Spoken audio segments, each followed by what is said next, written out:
வணக்கம். இது வசந்தம் டிவியின் இரவு நேர பிரதான செய்திகளுடன் நாம் எம் அசீம் முகமது, கிறிஸ்டினா செல்வராஜ். இன்றைய விரிவான செய்திகளுக்கு செல்வதற்கு முன்னர் முதலில் தலைப்புச் செய்திகள்.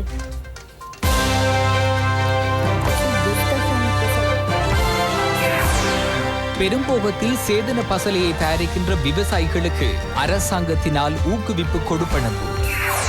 அரச மற்றும் அரச சார்பான ஊழியர்களுக்கு எதிராக அரசியல் பழிவாங்கல்களுக்கு முற்றுப்புள்ளி வைக்க பிரதமர் தயார். ஆன்லைன் கற்பித்தலில் இருந்து ஆசிரியர்கள் தொடர்ந்தும் பகிஷ்கரிப்பில். துஷ்பிரயோகத்திற்குட்படுத்தப்படும் சிறுவர்கள் நீதிமன்றத்திற்கு வருகை தராமல் சாட்சிகளை வழங்க வீடியோ தொழில்நுட்பம். ரணிலினதும் ரத்ன தேரரினதும் பாராளுமன்ற உறுப்புரிமையை சவாலுக்குட்படுத்தி நீதிமன்றத்தை நாடினார் நாகானந்த.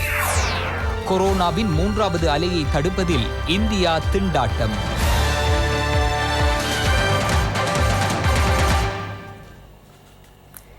நச்சுத்தன்மையற்ற உணவு காலத்தின் தேவையாக கருதப்படுகின்றது. இதனை நன்கு உணர்ந்து கொண்ட ஜனாதிபதி பல்வேறு திட்டங்களை தற்போது அமுல்படுத்தி வருகின்றார். 2021 மற்றும் 2022 பெரும்போகத்திற்காக நெற்றியைகின சேதன பசலையை தயாரிக்கின்ற விவசாயிகளுக்கு ஊக்குவிப்பு கொடுப்பனவு ஒன்றை வழங்க அமைச்சரவையின் அங்கீகாரம் கிடைத்துள்ளதாக அமைச்சர் ரமேஷ் பத்திரன தெரிவித்துள்ளார்.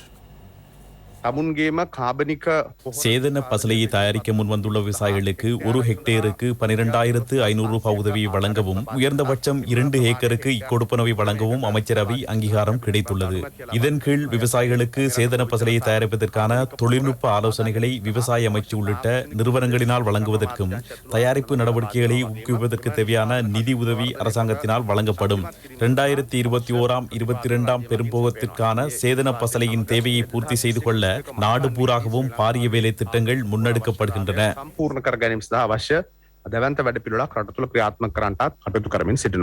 உள்ளூராட்சி மன்ற தலைவர்களை அறிவுறுத்தும் தேசிய நிகழ்ச்சி திட்டம் நேற்று கொழும்பில் நடைபெற்றது.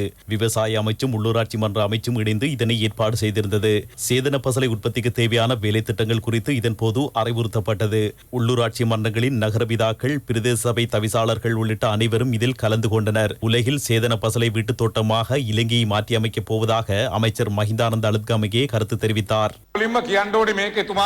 ஜனாதிபதி திடீரென எடுத்த தீர்மானம் அல்ல என்பதை முதலில் கூறிக்கொள்ள வேண்டும். திட்டமிட்ட முறையிலேயே தீர்மானம் எட்டப்பட்டது. 57 வருட காலமாக ரசாயன பசலையுடனேயே நாம் வாழ்ந்து வந்துள்ளோம். இதனை ஒரே தடவையில் விவசாயிடம் கூறும் போது அவர்கள் அச்சமடையலாம். இது சாதாரண விடயமாகும். எனினும் சேதன பசலையின் மூலம் பெரும்பாலான விவசாயிகள் விவசாயத்தை முன்னெடுப்பதை நாங்கள் அறியாதிருக்கலாம். அத்துடன் சேதன பசலை மூலமான விவசாயத்திற்கு ஏற்றுமதி சந்தையும் காணப்படுகிறது. உலகின் 168 நாடுகள் சேதன பசலையின் மூலம் விவசாயத்தை மேற்கொள்கின்றன.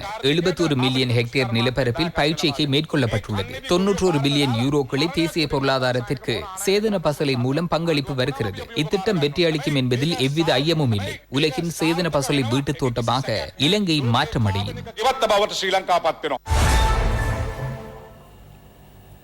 அரசு மற்றும் அரசு சார்பான நிறுவன ஊழியர்களுக்கு பாதுகாப்பை வழங்கும் சட்ட கோவையொன்றை தயாரிக்குமாறு பிரதமர் மஹிந்த ராஜபக்ஷ ஆலோசனை வழங்கியுள்ளார். அரசியல் பழிவாங்கல்களுக்கு உட்படும் அரசு மற்றும் அரசு சார்பான நிறுவன ஊழியர்களுக்கு நிவாரணங்களை வழங்குவது குறித்து அலரிமாளிகையில் இடம்பெற்ற கலந்துரையாடலின் போதே பிரதமர் இவ்வாலோசனையை வழங்கினார். அரசு மற்றும் அரசு சார்பான நிறுவன ஊழியர்களுக்கு பொருத்தமான பாதுகாப்பு கிடைக்கக்கூடியவாறு சட்டக்கோவையொன்றை தயாரிப்பதற்கு குழு ஒன்றை நியமிக்குமாறும் பிரதமர் மஹிந்த ராஜபக்ஷ ஆலோசனை விடுத்துள்ளார். சட்டமாதிபர் திணைக்களத்தின் சிரேஷ்ட அதிகாரி ஒருவர் உள்ளிட்ட குழுவினர் இக்குழுவில் உள்ளடக்கப்பட வேண்டியதுடன் 1 மாதத்திற்குள் பரிந்துரைகளை முன்வைக்க வேண்டும்.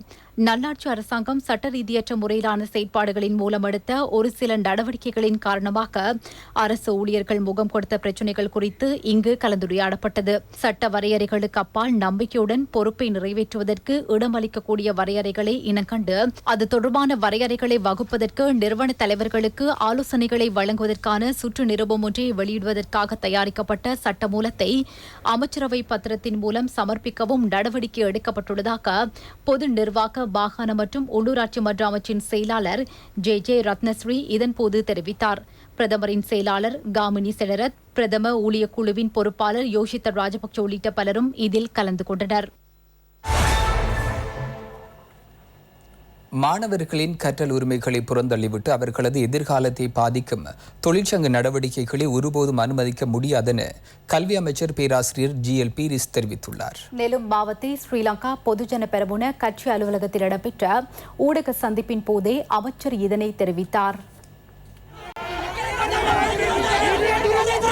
கொத்தலாவல பாதுகாப்பு பல்கலைக்கழக சட்டத்திற்கு எதிராக கடந்த 8ஆம் தேதி ஆர்ப்பாட்டத்தில் ஈடுபட்ட பல்கலைக்கழகங்களுக்கு இடையிலான மாணவர் ஒன்றியத்தின் ஏற்பாட்டாளரும் இலங்கை ஆசிரியர் சங்கத்தின் செயலாளருமான ஜோசப் ஸ்டாலின் உள்ளிட்ட 33 பேர் போலீசாரால் கைது செய்யப்பட்டு நீதிமன்றத்தில் ஆஜர்படுத்தப்பட்டனர். பின்னர் பிணையில் விடுவிக்கப்பட்ட போதிலும் இவர்கள் முல்லைத்தீவு தனிமைப்படுத்தல் மத்திய நிலையத்திற்கு அனுப்பி வைக்கப்பட்டனர்.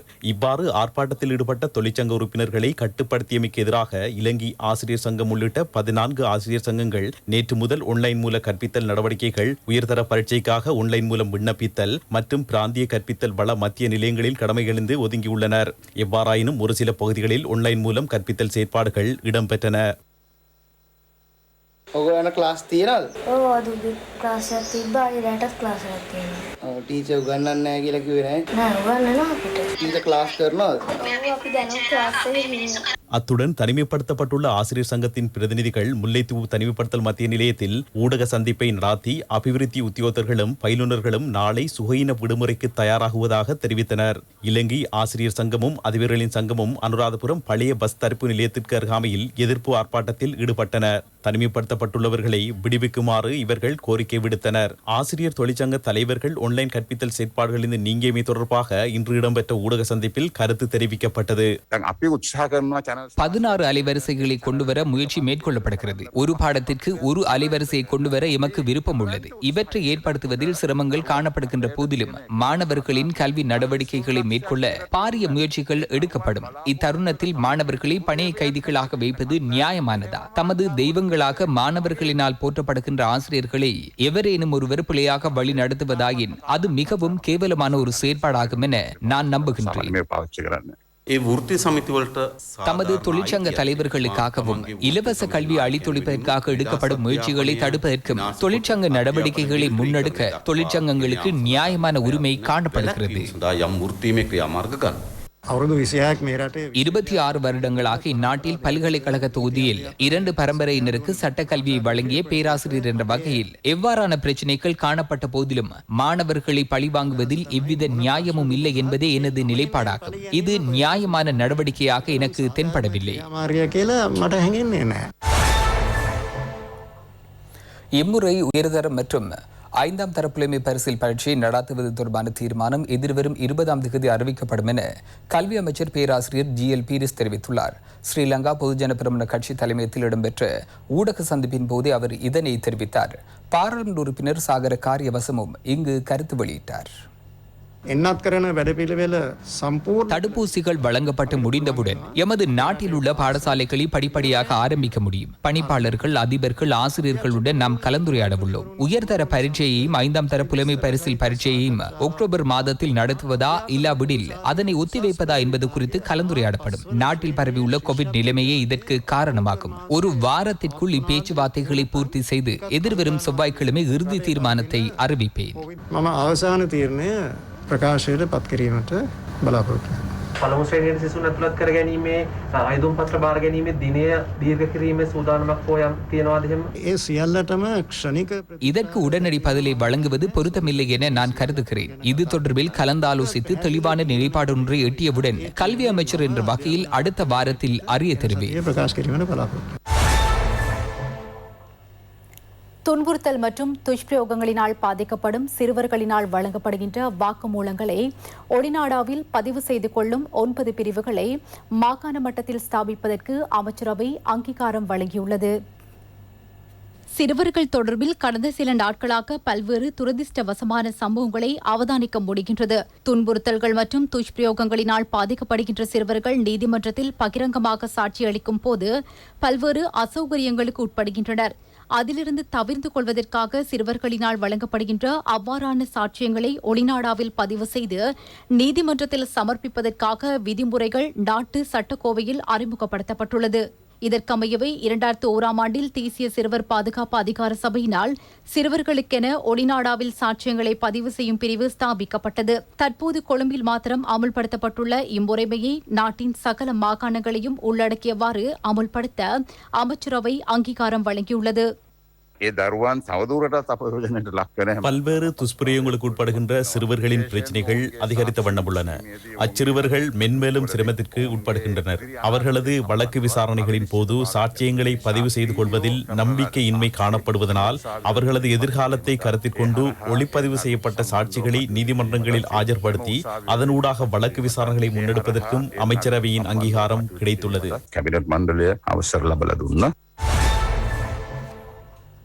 கந்தளாய் பகுதியில் பிறந்த சிசுவை கொலை செய்த சம்பவம் குறித்து விரிவான விசாரணை ஆரம்பிக்கப்பட்டுள்ளதாக போலீஸ் ஊடக பேச்சாளரும் சிரேஷ்ட பிரதி போலீஸ் மாதிபருமான அஜித் ரோஹன தெரிவித்துள்ளார்.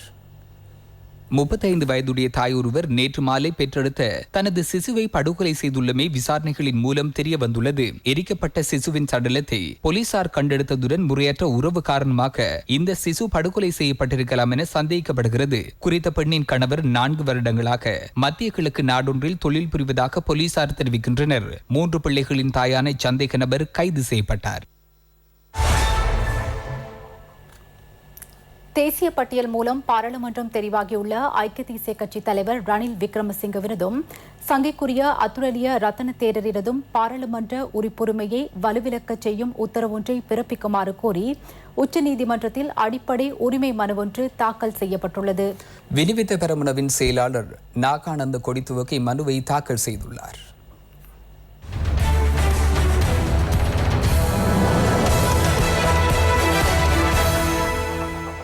மனுவின் பிரதிவாதிகளாக தேர்தல்கள் ஆணைக்குழுவின் தலைவர் சட்டத்தரணி நிமல் புஞ்சிஹேவா உள்ளிட்ட அதன் உறுப்பினர்கள், முன்னாள் தலைவர் மஹிந்த தேசப்பிரிய, ஐக்கிய தேசிய கட்சியின் முன்னாள் பொதுச் செயலாளர் அகிலவிராஜ் காரியவசம் உள்ளிட்ட குழுவினர் பெயரிடப்பட்டுள்ளனர். மனுதாரரான நாகானந்த கொடித்துவக்கு கருத்து தெரிவிக்கையில், சகல கட்சிகளும் தமது தேசிய பட்டியல் மூலம் நியமிக்கின்ற உறுப்பினர்களை ஒரு வாரத்திற்குள் முன்வைக்க வேண்டும் என தெரிவித்து தேர்தல்கள் ஆணைக்குழு 2020ஆம் ஆண்டு ஆகஸ்ட் மாதம் 7ஆம் தேதி கட்சி செயலாளர்களுக்கு அறிவித்திருந்ததாக குறிப்பிட்டார். எனினும் குறித்த காலத்திற்குள் ஐக்கிய தேசிய கட்சி மற்றும் அபே ஜனபல கட்சி தேசிய பட்டியல் உறுப்பினர்கள் தொடர்பான தகவல்களை தேர்தல்கள் ஆணைக்குழுவிற்கு வழங்கவில்லை என மனுதாரர் குற்றம் சாட்டியுள்ளார். இதன் மூலம் தனதும் நாட்டு மக்களினதும் அடிப்படை உரிமை மீறப்பட்டுள்ளதாக தீர்ப்பொன்றை வழங்குமாறும் குறித்த உறுப்புரிமையை வலுவிழக்கச் செய்யும் உத்தரவொன்றை பிறப்பிக்குமாறும் மனுதாரர் உச்சநீதிமன்றத்தை கோரியுள்ளார். கொழும்பு, கம்பகா மற்றும் மட்டக்களப்பு மாவட்டங்களின் ஒரு சில பகுதிகள் இன்று காலை 6 மணி முதல் தனிமைப்படுத்தலிருந்து விடுவிக்கப்பட்டதாக ராணுவ தளபதி ஜெனரல் ஷவேந்திர சில்வா தெரிவித்துள்ளார். கம்பஹா மாவட்டத்தின் வத்தலை போலீஸ் அதிகார பிரிவின் ஹெந்தல வடக்கு கிராம உத்தியோகத்தர் பிரிவின் ஓலந்த கிராமம் விடுவிக்கப்பட்டது. அப்போலீஸ் அதிகார பிரிவின் ரப்பர்வர்த்த கிராமமும் தனிமைப்படுத்தலிலிருந்து விடுவிக்கப்பட்டது. மட்டக்களப்பு மாவட்டத்தின் காத்தான்குடி போலீஸ் அதிகார பிரிவின் மஞ்சன் தொடுவாய் வடக்கு மற்றும் மஞ்சன் தொடுவாய் தெற்கு ஆகிய கிராம உத்தியோகத்தர் பிரிவின் ஜின்னா வீதி தனிமைப்படுத்தலிலிருந்து இன்று காலை முதல் விடுவிக்கப்பட்டது.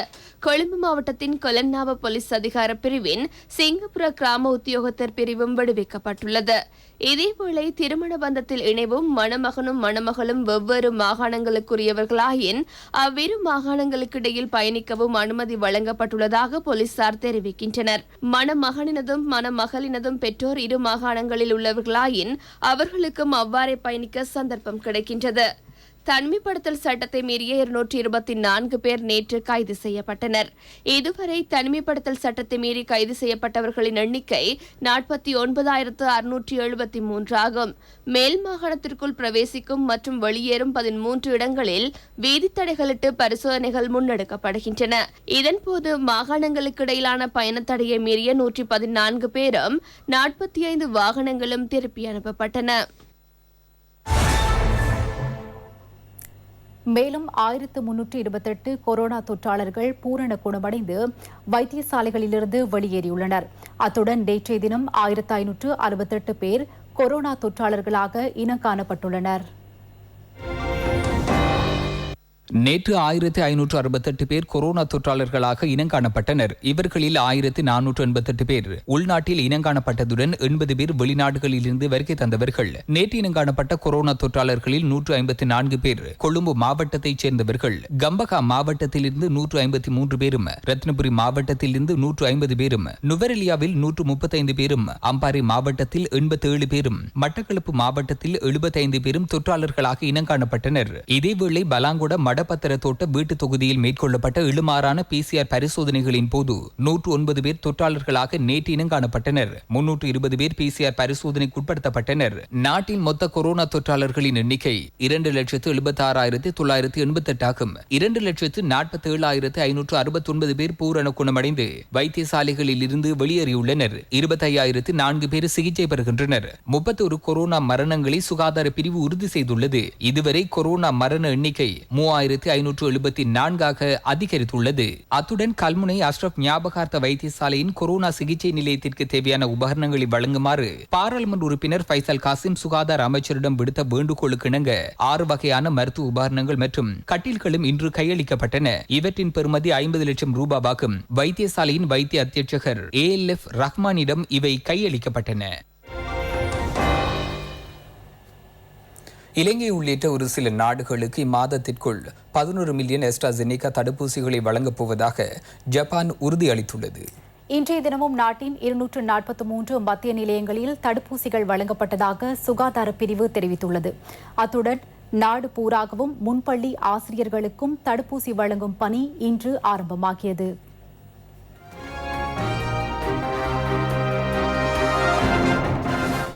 இலங்கை உள்ளிட்ட ஈரான், பங்களாதேஷ், கம்போடியா மற்றும் லாவோஸ் உள்ளிட்ட ஒரு சில நாடுகளுக்கு 11 மில்லியன் AstraZeneca தடுப்பூசிகளை வழங்க தயார் என ஜப்பான் வெளியுறவு அமைச்சர் டொசின்ட்சு மொட்டகி தெரிவித்துள்ளார். கோவேக்ஸ் வசதிகளின் கீழ் இத்தடுப்பூசிகள் வழங்கப்பட உள்ளன.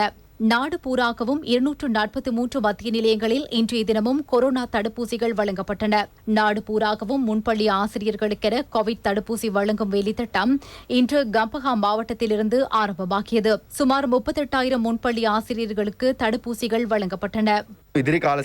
சுற்றுலாத்துறையில் ஈடுபடும் அனைவருக்கும் அடுத்து வரும் நாட்களில் தடுப்பூசிகள் வழங்கப்படும். அதேபோல் முன்பள்ளி ஆசிரியர்களுக்கும் தடுப்பூசியை வழங்கும் பணியை ஆரம்பிப்போம். நாடு பூராகவும் 42,15,519 பேருக்கு கொரோனா தடுப்பூசியின் முதலாவது டோஸும் 15,04,809 பேருக்கு இரண்டாவது டோஸும் வழங்கப்பட்டுள்ளது. இலங்கை ராணுவ வைத்தியசாலைகளில் கொரோனா தடுப்பூசிகள் இன்றும் வழங்கப்பட்டன. நாராயண்பேட்டை ராணுவ வைத்தியசாலை வளாகத்தில் ராணுவத்தின் உத்தியோகபூர்வ இணையதளமூடாக பதிவு செய்த மாணவர்கள் உள்ளிட்டவர்களுக்கு தடுப்பூசிகள் வழங்கப்பட்டன. கொழும்பு நாராயண்பேட்டை சாலிகா மண்டபத்திலும் 30 வயதிலும் கூடியவர்களுக்கு சைனோஃபார்ம் தடுப்பூசிகள் வழங்கப்பட்டன. சிறுவர் வைத்தியசாலைகளை அண்மித்து தடுப்பூசிகள் இதற்கு இணைவாக வழங்கப்பட்டன.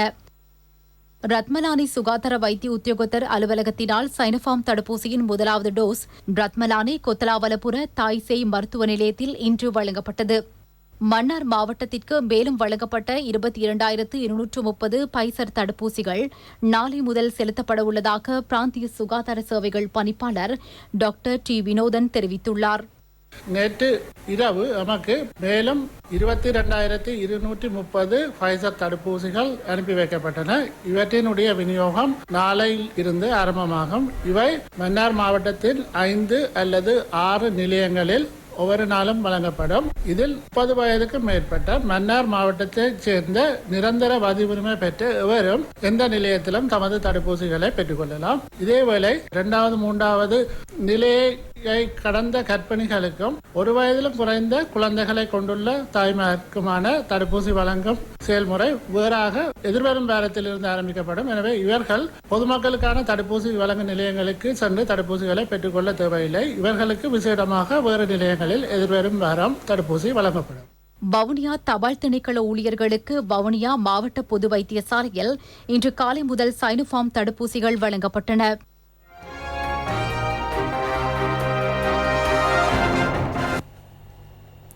ஈஸ்டர் தாக்குதலின் விசாரணைகளில் காணப்படுகின்ற குறைபாடுகள் அடங்கிய கடிதம் ஒன்று கொழும்பு அதிமேற்றாணியார் கர்தினால் மெல்கம் ரஞ்சித் ஆண்டகை ஜனாதிபதிக்கு அனுப்பவுள்ளதாக இன்று தெரிவித்துள்ளார். அவரது உத்தியோகபூர்வ இல்லத்தில் இன்று இடம்பெற்ற ஊடக சந்திப்பின் போதே அவர் இவ்வாறு குறிப்பிட்டார். விசாரணைகளின் மூலம் தெரிவிக்கப்பட்ட அதிகாரிகள் தமது பொறுப்புகளை உரிய முறையில் நிறைவேற்றவில்லை என குறிப்பிடப்பட்டிருந்தது. முன்னாள் ஜனாதிபதி, முன்னாள் பிரதமர் உள்ளிட்ட அதிகாரிகள் தொடர்பாக அவ்வறிக்கையில் குறிப்பிடப்பட்டுள்ளது. எனினும் இது தொடர்பாக எவ்வித சட்ட நடவடிக்கையும் அக்கால பகுதியில் முன்னெடுக்கப்படவில்லை. இது தொடர்பாக ஆராயப்பட்டு அச்சிடப்பட்ட அறிக்கையின் முதலாவது தொகுதி மாத்திரமே எமக்கு கிடைத்தது. ஏனைய தொகுதிகளில் என்ன இருக்கிறது என்பது எமக்கு தெரியாது. அவ்வறிக்கையின் ஒரு சில பரிந்துரைகள் இதுவரை அமுல்படுத்தப்படவில்லை. இதற்கு பதிலாக அவர்கள் மகிழ்ச்சியாக எதுவும் செய்யவில்லை என்ற மனப்பாங்குடன் வாழ்ந்து வருகின்றனர். சர்வதேசத்திற்கு சொல்வது குறித்து நாம் இப்போது கவனம் செலுத்த மாட்டோம். எமது நாட்டிற்குள்ளே இதற்கு சரியான தீர்வை எட்டவே எதிர்பார்க்கின்றோம்.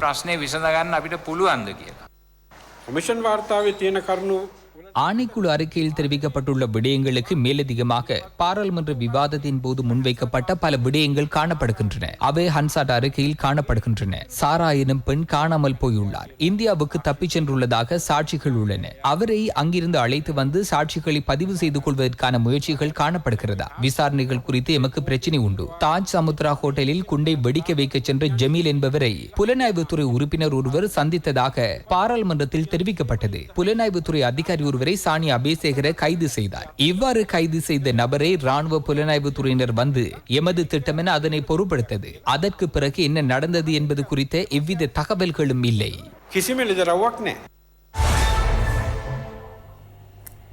மட்டக்களப்பில் 3 கோடி ரூபாய் செலவில் 87 நீர்ப்பாசன குளங்கள் அபிவிருத்தி செய்யப்படும் நிலையில் அதன் முன்னேற்றங்களை ராஜாங்க அமைச்சர் எஸ் வியாழேந்திரன் மற்றும் பாராளுமன்ற உறுப்பினர் சிவனேசத்துறை சந்திரகாந்தன் ஆகியோர் நேரில் சென்று பார்வையிட்டனர்.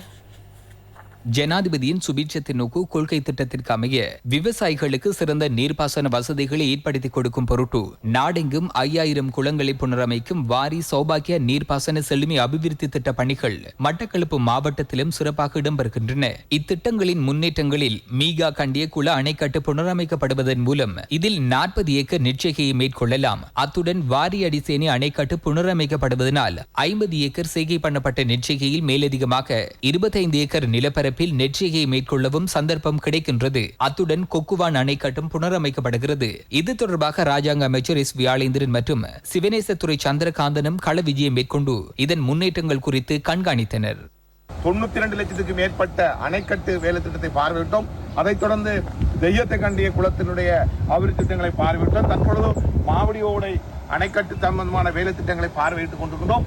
மாவடியோடை அணைக்கட்டை நாங்கள் இன்னும் மேம்படுத்தி அவற்றை பலப்படுத்துகின்ற பொழுது ஆயிரக்கணக்கான ஏக்கர் பகுதியிலே விவசாய நடவடிக்கைகளை மேற்கொள்ள முடியும். கால்நடை வளர்ப்பை மேம்படுத்த முடியும். ஆகவே தற்போது அரசாங்கத்தினுடைய செயற்திட்டத்துக்கு கீழே பல்வேறுபட்ட வேலை திட்டங்களை அரசாங்கம் முன்னெடுத்துக் கொண்டு வருகிறது. ஆகவே நாங்கள் இப்பொழுது களத்திலே இந்த குளங்களை அபிவிருத்தி செய்கின்ற வேலை திட்டங்களை இப்பொழுது வேகமாக பார்வையிட்டு அந்த திட்டங்களை முன்மொழிந்து நாங்கள் அமைச்சர்களுக்கூடாக நிதிகளை கொண்டு வந்து இன்னும் அபிவிருத்தி செய்கின்ற வேலை திட்டங்களை முன்னெடுத்து எதிர்காலத்தில் குறைந்த வருமானமுடைய மக்களின் வீடில்லா பிரச்சினைகள் குறித்து கவனம் செலுத்தி வீடுகளை நிர்மாணித்துக் கொடுப்பதற்கு ராணுவம் எப்போதும் ஒத்துழைப்புகளை வழங்கும் என யாழ் பாதுகாப்பு படை தலைமையக கட்டளை தளபதி மேஜர் ஜெனரல் பிரியந்த பெரேரா தெரிவித்துள்ளார். யாழ் பாதுகாப்பு படை தலைமையகத்தின் ஒழுங்கமைப்பில் 51 மற்றும் 513வது படைப்பிரிவுகளின் ஏற்பாட்டில் வீடமைப்பு திட்டத்திற்கு அடிக்கல் நாட்டி வைக்கும் நிகழ்வில் கலந்து கொண்டு உரையாற்றும் போதே அவர் இவ்வாறு தெரிவித்தார். அத்துடன் சங்கானி பிரதேச செயலாளர் பிரிவுக்குட்பட்ட J159 கிராம சேவையாளர் பிரிவின் துணைவி சங்கரத்தை பகுதியில் பின்தங்கிய நிலையில் உள்ள குடும்பத்திற்கென நிர்மாணிக்கப்பட்ட வீடும் கையளிக்கப்பட்டது. அத்துடன் ஜனாதிபதியின் எண்ணக்கருவிற்கு அமைய யாழ் மாவட்டத்தில் வீடில்லாதவர்களுக்கு வீடுகளை நிர்மாணிப்பதற்கு தேவையான நிதி அரசாங்கத்தினால் கிடைக்கப்பெற்றுள்ளதாக மாவட்ட அரசாங்க அதிபர் கே மகேசன் தெரிவித்துள்ளார். யாழ்ப்பாண மாவட்டத்திலே வடமாநிலத்திலே கூடுதலான அளவு நிதியை பெற்றிருக்கின்றது. அதாவது 1532 1 மில்லியன் வீடுகளும் 630 6 லட்சம் வீடுகளுக்கும் நிதி ஒதுக்கீடுகள் கிடைத்திருக்கின்றன. அவை நாங்கள் இவற்றை விரைவாக செய்து முடிக்க வேண்டும். நாங்கள் இதிலே தகுதியானவர்களுக்கு மாத்திரம்தான் இந்த வீடுகள் கிடைக்கும். தகுதியானவர்கள் என்று சொல்லும் பொழுது சுமார் 21,000 வீடு கிட்ட எங்களுக்கு தேவை இருக்கின்றது. இந்த வருடம் உங்களுடைய கோரிக்கை 5000 இருந்த போது உங்களுக்கு கிடைத்தது இந்த அளவுதான். நாங்கள் முன்னுரிமை அடிப்படையில் தான் அதை வழங்கி வருகின்றோம். இந்த தடவை கிடைக்காதவர்கள் அடுத்த கட்டத்திலே அதை பெற்றுக்கொள்ளக்கூடிய வாய்ப்பு இருக்கின்றது. ஆலியடிவேம்பு பிரதேச செயலாளர் பிரிவிலும் யுத்தத்தினால் பாதிக்கப்பட்ட மக்களுக்கு மீள்குடியேற்ற அமைச்சினூடாக நிதி ஒதுக்கீடு செய்யப்பட்ட 10 லட்சம் ரூபாய் பெறுமதியான 55 வீடுகளையும் 6 லட்சம் ரூபாய் பெறுமதியான 24 வீடுகளையும் நிர்மாணிக்கும் பணி ஆரம்பித்து வைக்கப்பட்டது. ஆலியடிவேம்பு பிரதேச செயலாளர் வி பபாகரன் தலைமையில் இடம்பெற்ற நிகழ்வில் ராணுவத்தின் 241ஆம் படைப்பிரிவின் பிரிகேடியர் WVJK ஞானக விமலரத்ன பிரதம அதிதியாக கலந்து கொண்டார். வரலாற்று சிறப்புமிக்க வத்தலை ஹுனுப்பிட்டி அருள்மிகு ஸ்ரீ முத்துக்குமரன் ஆலயத்தின் திருவாசக முற்றோதல் 4வது தடவையாக இன்று காலை நடைபெற்றது. கோவிட்-19 சுகாதார விதிமுறைகள் பின்பற்றப்பட்டு மட்டுப்படுத்தப்பட்ட பக்தர்களின் பங்கேற்புடன் நிகழ்வு இடம்பெற்றது. இதனை வத்தளை மாணிக்கவாசகர் அறப்பணிமன்றம் ஏற்பாடு செய்திருந்தது. ஆலய பிரதம குரு சிவஸ்ரீ சோதி ரத்ன குருக்கள் பூஜை வழிபாடுகளை நடத்தினார். இன்று காலை 5 மணிக்கு ஆரம்பமான பூஜை வழிபாடுகளை அடுத்து மாணிக்க வாசகர் அருளிய திருவாசகம் முழுமையாக ஓதி முடிக்கப்பட்டு பூஜை நடைபெற்றது. மேலும் சில செய்திகளின் தொகுப்பு அடுத்து. திருகோணமலை மாவட்ட செயலக வளாகத்தில் நிர்மாணிக்கப்பட்ட நஞ்சற்ற பாரம்பரிய உணவகம் மாவட்ட அரசாங்க அதிபர் சமன் தர்ஷன பாண்டி கோரளவினால் திறந்து வைக்கப்பட்டது. உள்நாட்டு அலுவல்கள் ராஜாங்க அமைச்சு இதற்கென 19 லட்சம் ரூபாவை செலவிட்டுள்ளது. அம்பாறை மாவட்டத்திற்கு விஜயம் செய்த பாகிஸ்தான் உயர்ஸ்தானிகர் அலுவலக செயலாளர் ஆயிஷா அபூபக்கர் பஹத் சிலோன் மீடியா போரத்தின் பிரதிநிதிகளை சம்மாந்துறையில் நேற்று சந்தித்தார். ஊடகவியலாளர்கள் எதிர்நோக்குகின்ற சவால்கள், பொருளாதார நெருக்கடிகள், ஊடகத்துறை உயர் கற்கைநெறிக்கான புலமை பரிசில் திட்டம் போன்றன குறித்து கோரிக்கை முன்வைக்கப்பட்டது. சௌபாக்கிய உற்பத்தி கிராமத்திற்கான விற்பனை நிலையத்திற்கான அடிக்கல் பாராளுமன்ற உறுப்பினர் கே திலீபன் தலைமையில் வவுனியா தாண்டிக்குளம் பகுதியில் நாட்டி வைக்கப்பட்டது. பிரதேச செயலாளர் என் கமலநாதன் தலைமையில் நிகழ்வு இடம்பெற்றது. உள்ளூர் உற்பத்தியை ஊக்குவிக்கும் நோக்கில் இத்திட்டம் முன்னெடுக்கப்படுகின்றது. இறக்காமம் அல் அஷ்ரப் தேசிய பாடசாலையில் இணையவழி கல்வியை ஊக்குவிக்கும் பொருட்டு டேப் உபகரணங்கள் வழங்கி வைக்கப்பட்டன. சமாந்துறை வலய கல்வி பணிப்பாளர் MS ஜஹதுல் நஜீம் தலைமையில் இடம்பெற்ற நிகழ்வில் அம்பாறை மாவட்ட அபிவிருத்தி குழு தலைவரும் பாராளுமன்ற உறுப்பினருமான WD வீரசிங்க பிரதம அதிதியாக கலந்து கொண்டு இவற்றை வழங்கி வைத்தார். இத்துடன் வசந்தத்தின் இரவு நேர பிரதான செய்தி அறிக்கை நிறைவடைகின்றது. எமது அடுத்த பிரதான செய்தியினை நாளை மதியம் 1 மணிக்கு எதிர்பாருங்கள். வணக்கம்.